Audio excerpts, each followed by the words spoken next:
तो मैं हुसैन, आप सभी का हमारे चैनल स्टडी सेंटर में स्वागत है। तो आज हम देखेंगे sexual reproduction in plant. Plant में सेक्सुअल रिप्रोडक्शन कैसे होता है।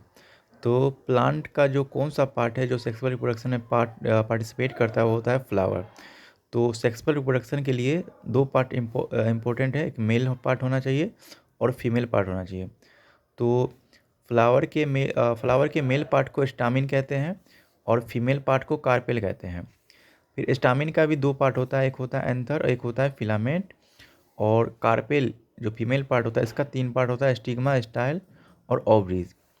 इसमें जो एंथर रहता है उसका काम होता है पोलन ग्रेन को बनाना। जो पोलन ग्रेन येलो पाउडर होता है और उस पोलन ग्रेन में रहता है सेक्स सेल, जिसको हम गैमेट से बोलते हैं। जो जस्ट उसी तरह से स्टिग्मा, जब हवा के द्वारा या इंसेक्ट के द्वारा पोलन ग्रेन जब जाता है कार्पेल के पास, तो कार्पेल का जो स्टिग्मा होता है वो रिसीव करता है पोलन ग्रेन को, जिसमें मेल गैमेट्स प्रेजेंट रहता है।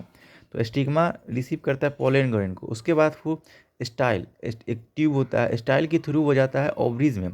और ओवरीज का काम ओवरीज में रहता है फीमेल सेक्स है।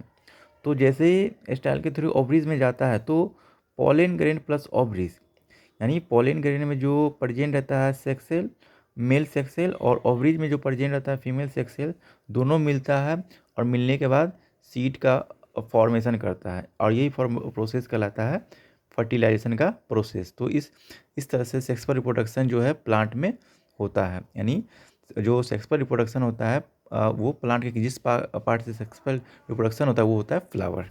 Thank you.